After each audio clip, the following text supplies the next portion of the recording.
ओम श्री वेद पुरुषाय नमः। नमस्कार।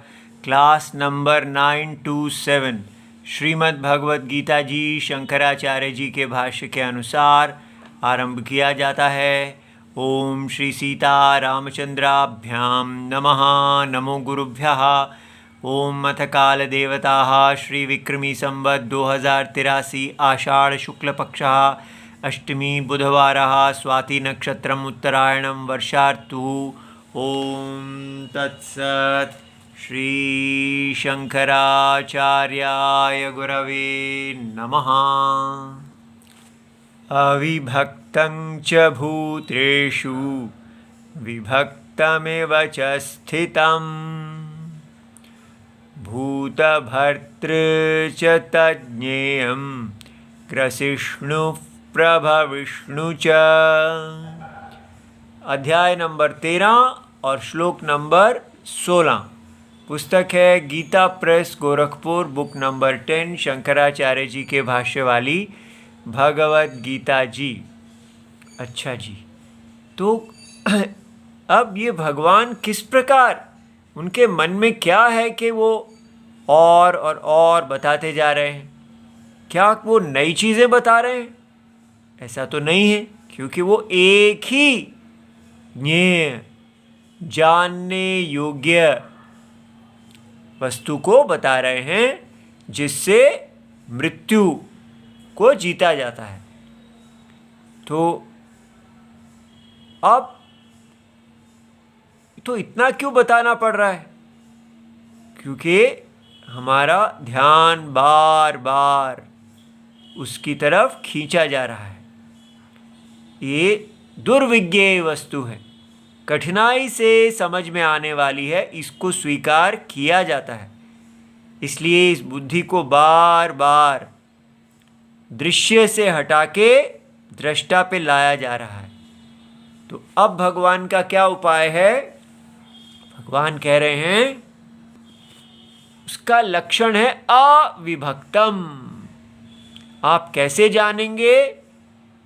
अविभक्तम च भूतेषु, जो सारे जीवों में अविभक्तम है, अनडिवाइडेड, और विभक्तम एवं, लेकिन लगता है जैसे वो विभाजित है, कटा हुआ है। च स्थितम, तो ऐसी कौन सी चीज़ है भाई जो सारे जीवों में अविभक्तम है? तो देखिए, अविभक्तम च प्रतिदेहम, शंकराचार्य जी स्पष्ट करते हैं कि हर देह में, वो देह के आकार से कटा नहीं हुआ। हमें लगता है एक देह दूसरी देह से विभक्त है, लेकिन अगर हम पंचमहाभूत को देखते हैं, पंचमहाभूतों से बनी हुई स्थूल सृष्टि को, तो आकाश वायु अग्नि जल और पृथ्वी, उससे ये सारे के सारे देह बने हुए हैं। तो वो सब वास्तव में अविभक्त हैं। जल जो है वो एक ही है। एक ही जल में इतनी अनेकता की कल्पना है। एक ही जो पृथ्वी जल अग्नि वायु आकाश सब एक है। वो अपने आप को ऐसा नहीं देखते कि मैं इस देह का हूँ या उस देह का हूँ, वो तो समष्टि हैं।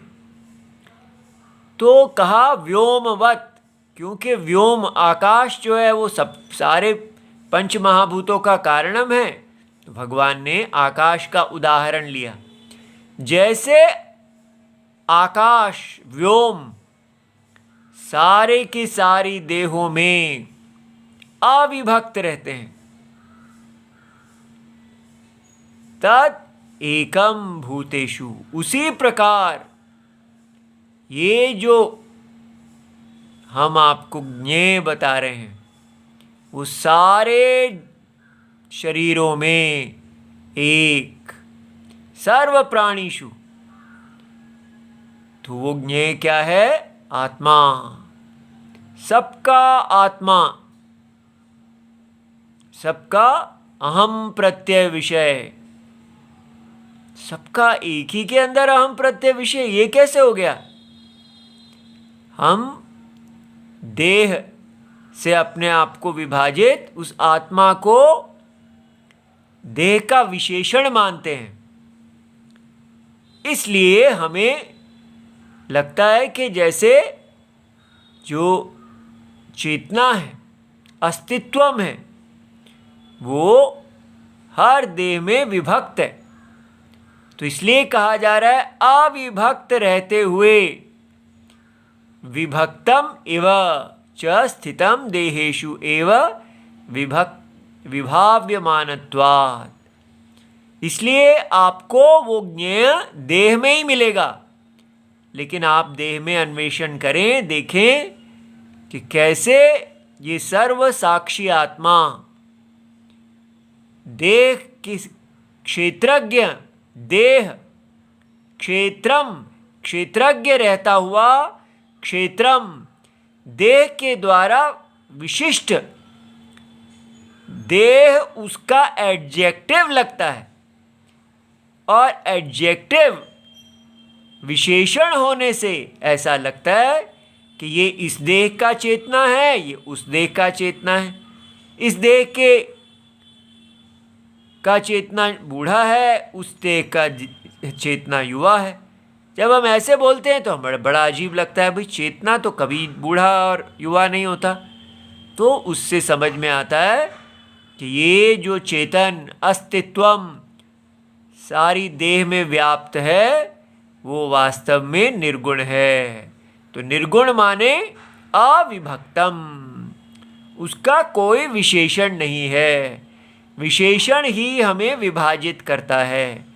एक चीज़ को दूसरी चीज़ से अलग करने के लिए हम विशेषण का प्रयोग करते हैं, और यहाँ पर ये सारे जगत का आत्मा कारणम होने से सारे का सत्यम है। ये बात समझ में आ रही है? तो ये एक नई बुद्धि है, कैसे सत्य के अंदर अज्ञान के कारण एक नाम और रूप की माया सृष्टि, कल्पित अविद्या कल्पित सृष्टि आ गई है। बस वो जो कल्पित सृष्टि है वो सत्य को विभाजित नहीं करती। जैसे अज्ञात रस्सी में आया हुआ सर्प रस्सी को विभाजित नहीं करता, कभी भी रस्सी का विशेषण नहीं बनता, रस्सी पूरे उस सर्प में व्याप्त है। तो रस्सी का तो अपना एक आकार है, तो हमको लगता है ये सांप है और उसके अंदर रस्सी भी ऐसी लंबी ही है, सांप भी लंबा है, तो ऐसा हो गया।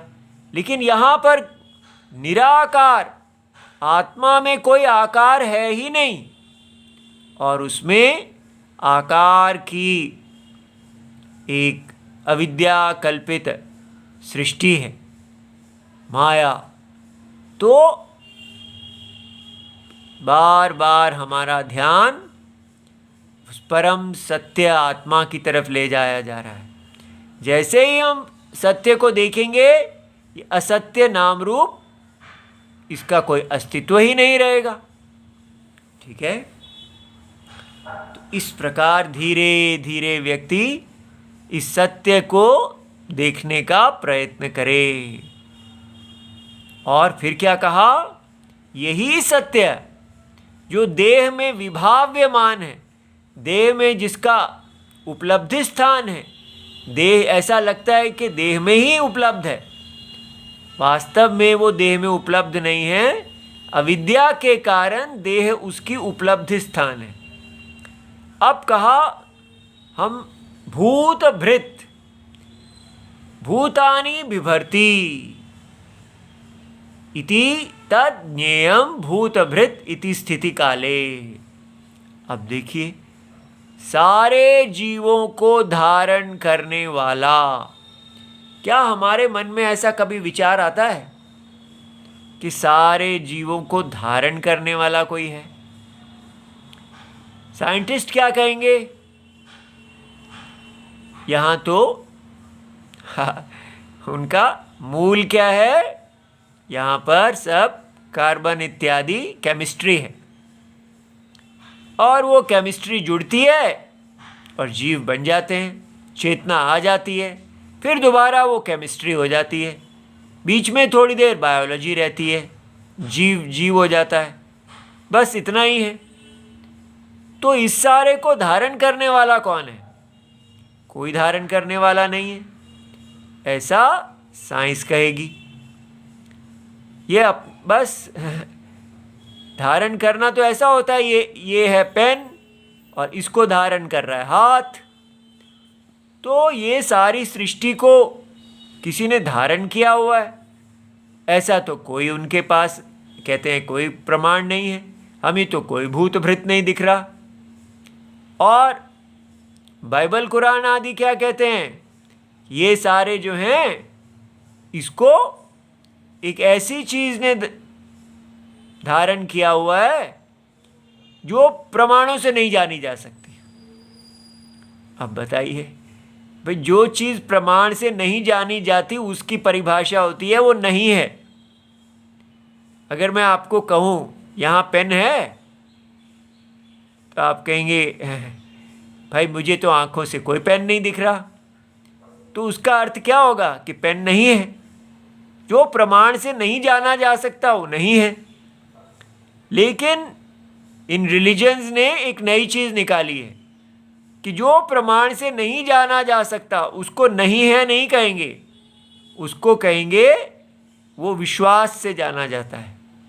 माने वो विश्वास का विषय है, ज्ञान का है ही नहीं। इस प्रकार एक नई चालाकी कि एक विश्वास नाम की एक चीज निकाल दी। जहां हम कहा करते थे नहीं है, वहीं पर एक बुद्धू बनाने के लिए सारी दुनिया में एक चीज निकाल दी, बिलीफ, विश्वास। यहां पेन है या नहीं है? नहीं, यहां पर पेन है, लेकिन आपको विश्वास करना पड़ेगा। ये पेन जो है ये केवल विश्वास करने वाले के लिए है, और जो विश्वास नहीं करता वो तो फिर शैतानी है। ठीक है, वो हमारा शत्रु है, इसलिए हम उसको मार देंगे और अपने विश्वास वाले गॉड का किंगडम लेके आएंगे। सारा राज्य उसी के नाम से चलेगा। किसके नाम से? जो है ही नहीं, जो विश्वास है। कैसे? सारे जगत को एक विश्वास नाम की चीज लाके बुद्धू बना दिया, और उसके नाम पे सारा दुनिया को लूटते जाओ। जो जो हमारे विश्वास को नहीं करता वो हमारे गॉड अल्लाह का अनादर कर रहा है। और इतना बड़ी चीज, उसने हमारे गॉड अल्लाह का अनादर कर दिया, मार दो। ठीक है, उसको खत्म कर दो। तो इस प्रकार, और मेरा विश्वास कभी ना टूटे। हे भगवान, भगवान नहीं, हे गॉड, हे अल्लाह, आप मेरे इस विश्वास से मुझे हिलने ना देना। कहीं मैं ऐसा ना सोचने लगूं कि आप हैं ही नहीं, इसलिए मैं आप में विश्वास करता रहूं। आप देख रहे हैं ये पेन में पेन है, यहाँ पेन है, विश्वास करो। अबे मुझे दिख रहा है यहाँ तो कोई पेन नहीं है। अरे ये आप, लगता है वो डेविल, वो शैतान आपको भर रहा है। यहाँ पर पेन है लेकिन विश्वास करो। आंखों से तो नहीं दिख रहा भाई, वो दिखने की चीज नहीं है, विश्वास की चीज है। जो व्यक्ति बिलीव करता है बस उसके लिए है। लो जी, इस प्रकार सारी पृथ्वी को इस विश्वास वालों ने, बिलीफ वालों ने कैसे जकड़ लिया। अब वो कोई प्रश्न भी नहीं पूछ सकते हैं, और प्रश्न पूछे तो मारे जाएंगे। इसलिए भूतों को धारण करने वाला ना तो साइंस को दिख रहा है और ना ही ये अल्लाह गॉड वालों को दिख रहा है, लेकिन वेद को दिख रहा है। वेद कह रहे हैं कि सारे भूतों को धारण करने वाला ज्ञान का विषय है।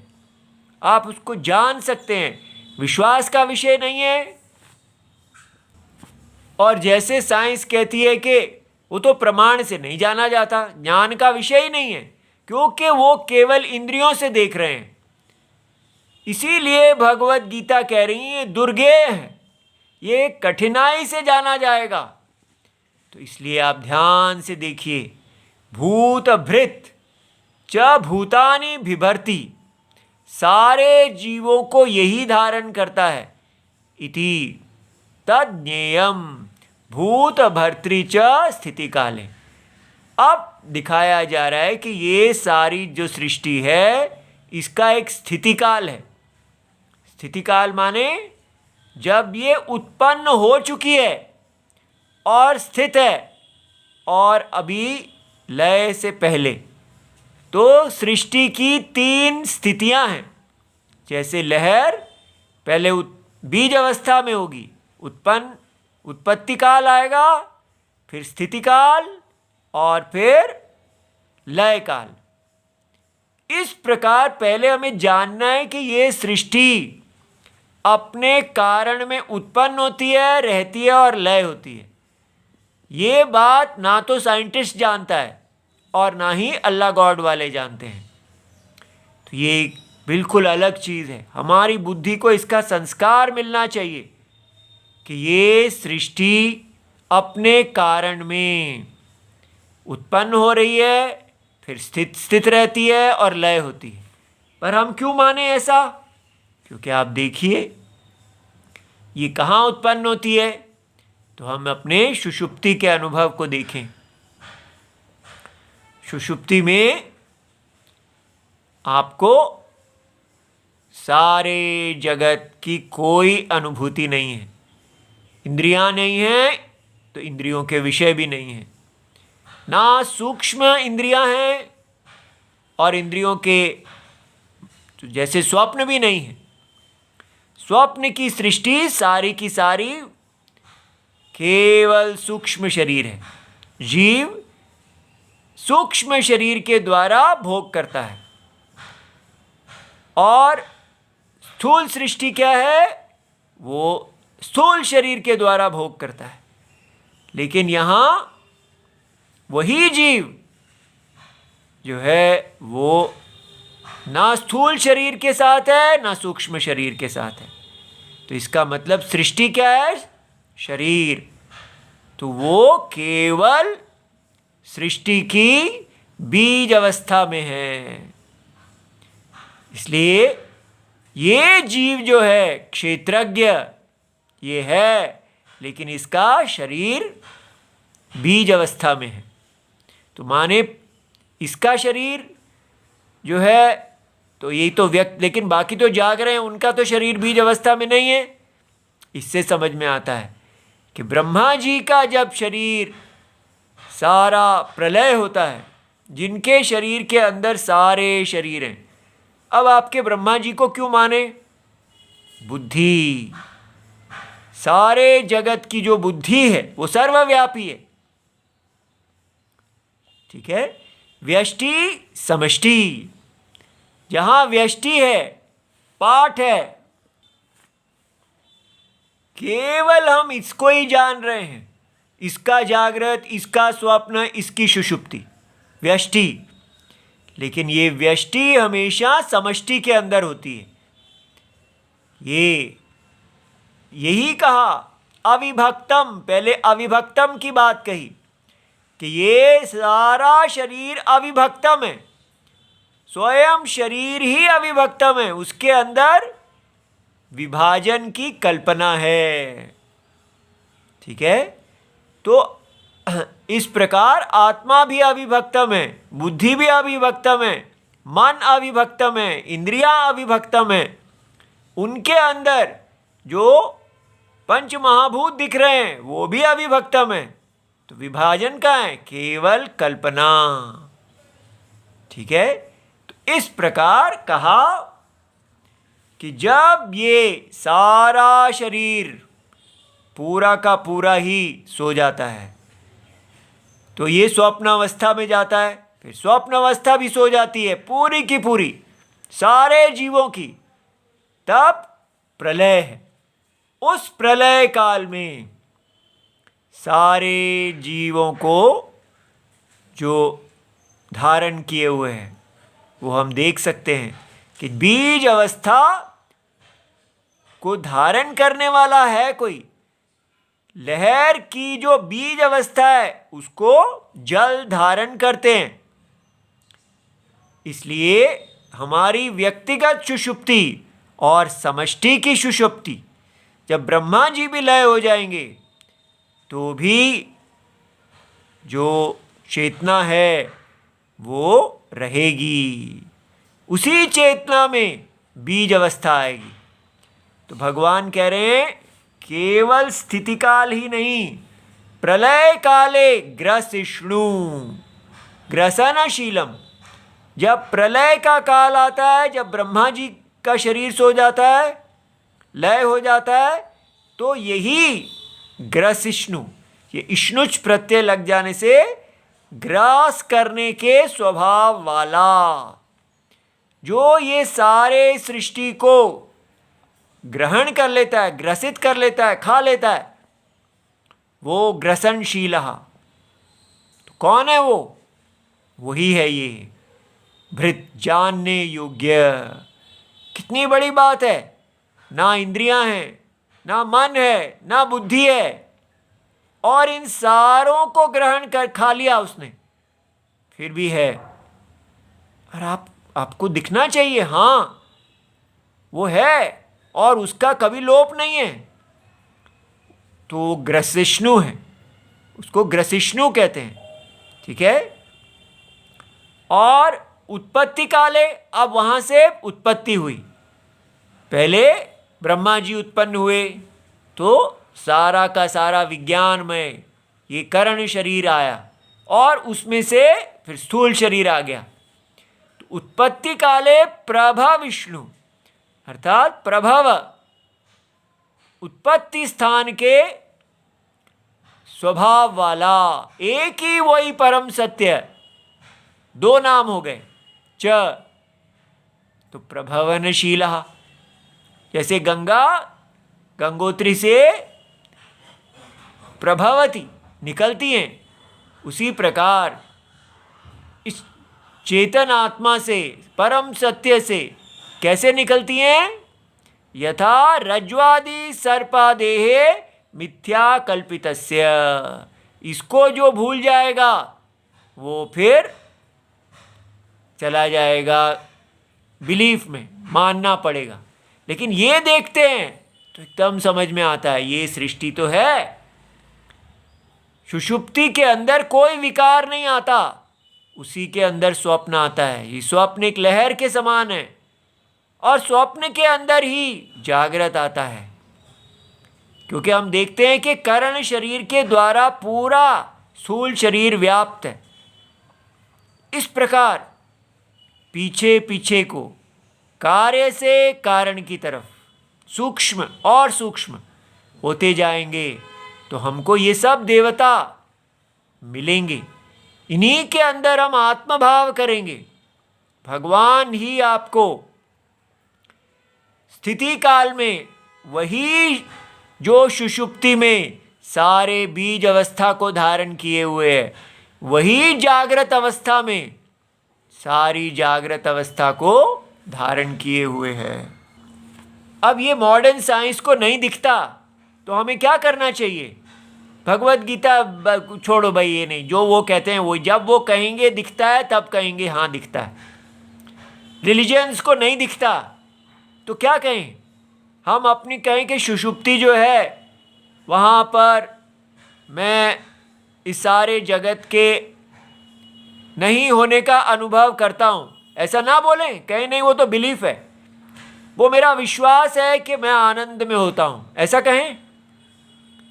और साइंस को भी कहें कि ये तो सुषुप्ति तो केवल ब्रेन का ही कुछ है, वो तो ब्रेन के ऊपर कुछ हो जाता है, ब्रेन के अंदर जो न्यूरॉन्स हैं वो कुछ हिल जाते हैं, इसलिए आपको सुषुप्ति का अनुभव होता है। वो सब न्यूरॉन्स हैं। वो ये ऐसा साइंस बोलती रहे और हम मान लें? क्या हम अपने अनुभव को देख नहीं सकते कि सुषुप्ति में कोई न्यूरॉन्स नहीं है, कोई ब्रेन नहीं है, वो तो स्वप्न में ही नहीं है। तो सुषुप्ति में क्या है? आपका अनुभव आपको बता रहा है, केवल शुद्ध चैतन्यम, अहम अस्मि, कोई अहंकार भी नहीं है। सृष्टि सारा क्षेत्रम लय अवस्था में है और वो क्षेत्रम फिर आ जाता है। ये हम देख नहीं सकते क्या? अपने अंदर एक विश्वास जगाना है। जब तक साइंटिस्ट नहीं बोल देंगे, रिलीजन वाले नहीं बोल देंगे, हमको स्वयं अपने अनुभव पे देखना है। और वो कैसे देखेंगे? जब हमें दिखेगा कि वो जो आत्मा है वो राम जी हैं। जब तक राम जी को बीच में नहीं लाएंगे तब तक ये कहानी नहीं दिखेगी। क्यों?